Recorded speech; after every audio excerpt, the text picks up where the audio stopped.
Perkenalkan, nama saya Niputu Lisya Pratiwi dari Prodi PG PAUD dengan NIM 859022611. Di sini saya akan menjelaskan tentang kekerasan seksual. Kekerasan seksual adalah sebagai perilaku yang dilakukan dengan menyasar seksualitas atau organ seksual seseorang tanpa persetujuan dengan unsur paksaan atau ancaman, termasuk perdagangan perempuan dengan tujuan seksual dan pemaksaan prostitusi. Pelaku kekerasan seksual tidak terbatas oleh gender dan hubungan dengan korban. Artinya, pelecehan seksual ini dapat dilakukan oleh laki-laki maupun perempuan. Dan kekerasan seksual dapat terjadi di mana saja dan tidak mengenal tempat. Menurut data Komisi Perlindungan Anak Indonesia tahun 2015, sepanjang tahun 2010 sampai 2014 terdapat 21,6 juta kasus pelanggaran hak anak. Di antara 58% kasus tersebut, sebagian masuk ke dalam kategori kekerasan seksual yang berujung pembunuhan. Inilah penyebab kekerasan seksual pada anak yang kerap terjadi di Indonesia. Di antaranya ada yang pertama, kurangnya pengawasan dari orang tua. Di zaman modern ini banyak orang tua yang kurang mengawasi anaknya, terutama pada saat penggunaan gadget pada anak. Anak yang masih kecil sudah sering diberikan gadget sehingga anak dapat melihat informasi di media sosial yang tidak pantas untuk dilihatnya, maupun hal-hal sesuatu yang negatif yang kadang terlihat di media sosial. Oleh sebab itu, KPAI menganjurkan agar orang tua selalu berperan aktif dalam mengawasi anak-anaknya ketika anak bermain gadget di rumah. Kedua, ada kepedulian masyarakat yang masih rendah.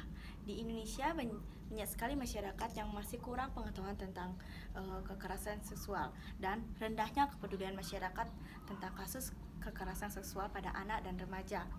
Banyak sekali kasus kekerasan seksual yang terjadi pada anak dan remaja pada saat ini. Tak hanya faktor eksternal saja. Menurut data kekerasan seksual pada anak, terdapat 60% dari kasus kekerasan seksual terjadi pada kerabat dekat, sehingga membuat banyaknya predator anak yang semakin gencar untuk mencari mangsa lainnya. Dengan fakta tersebut, diperlukan kesadaran bersama untuk mengawasi dan melakukan tindakan untuk mengatasi korban kekerasan seksual, terutama pada anak-anak. Yang ketiga, hukum tanpa efek jerah. Penegakan hukum di Indonesia kurang efektif dan kurang adanya efek jerah bagi pelaku.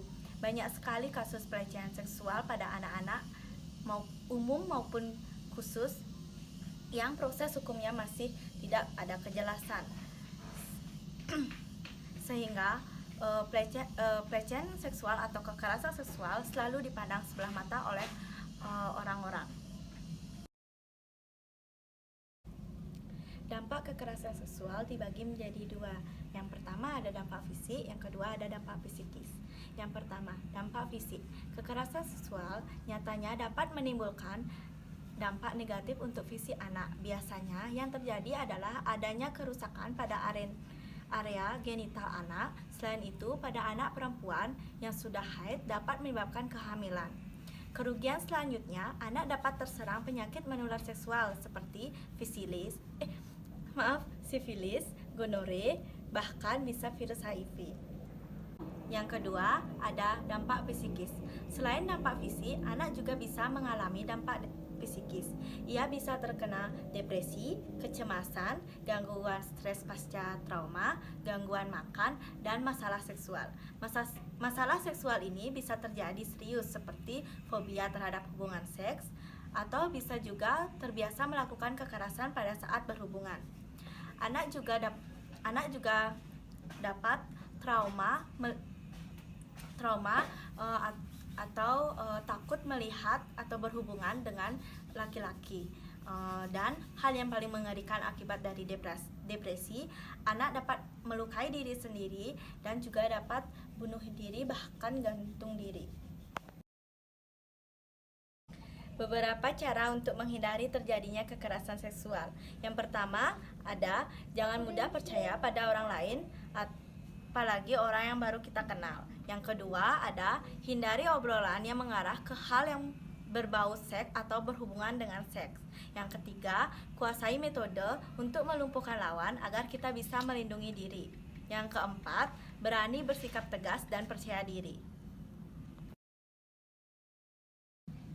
Jenis-jenis kekerasan seksual atau pelecehan seksual yaitu ada yang pertama pelecehan jenis kelamin, yang kedua perilaku cabul, yang ketiga mengajak berhubungan intim dengan menjanjikan imbalan sehingga menyinggung perasaan, yang keempat ada serta sentuhan fisik yang disengaja dengan tujuan seksualitas tanpa persetujuan.